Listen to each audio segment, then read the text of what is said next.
Moranifesto, Part 1.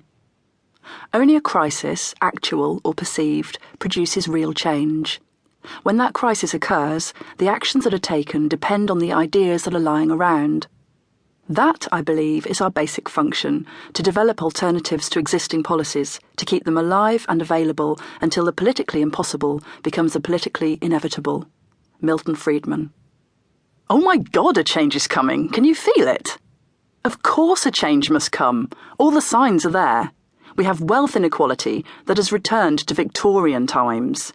We have 50 million refugees across the world, the most people in transit since the Second World War ended. Depending on where you stand on climate change, with, on the one side, the 97% of scientists who say it's a certainty, or on the other, Donald Trump taking advice from his wig, like the Deludo chef with a rat under his hat in Ratatouille, you can't argue with the fact that we're demonstrably running out of lions, fish, glaciers, and sparrows. I'd like to think they've all just popped down the shops to get the papers and some fags, but I suspect they're kind of extincting. With industry in terminal decline in Britain, replaced by financial services and banking, the best contribution the average low-wage citizen can make to the economy is to get in debt. Hence the lack of willingness to deflate housing prices and the subsequent huge mortgage payments, and the shift to fees for higher education, thus tying young people into long-term loans. The average non-mortgage debt of a British citizen is £10,000, plus interest. And this huge national debt is a key part of our current economic model. We are now an economy largely based on people buying money. It's seen as normal. But it is, of course, incredibly risky behaviour, because if interest rates go up, so will the number of people in financial ruin. This seems like a bad plan. And then, of course, there's inequality. The frankly mortifying underrepresentation of the working classes, women, people of colour, and the LGBT community in any seat of power, business, government, finance, or media. The underrepresentation of the majority of people, in other words. Things are unbalanced. There are too many monopolies and bottlenecks. The spread of power, of ideas, is puckered and lumpy.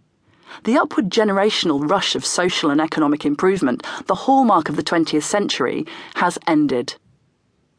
My children and your children are, by all indices, set to fare worse than my parents or your parents. If history has taught us anything, we know that by necessity a change will have to come. Because a change is always just about to come.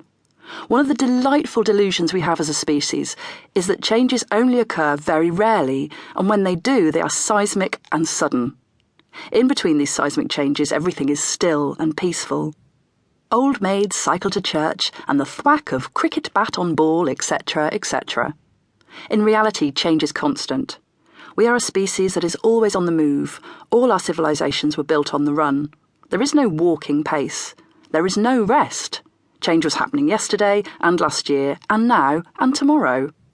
You are infinitesimally changing things now by tweeting or drinking fair trade tea or booking a flight or talking to your child about equal marriage or, more likely, listening to your child tell you about equal marriage because your children are often far ahead of you. They cannot remember the past and they see more of the future because they will be in it for longer than you. That's why they're posting pieces about teenage coders in Ghana on their Facebook pages, or telling you what Von Touring is. Don't look it up. It's plastic surgery for your vagina. You don't want to know. Just imagine your flaps looking like the bride of Wildenstein and leave it at that. So, a change is coming, and there's no change there. As far as humanity is concerned, change is business as usual.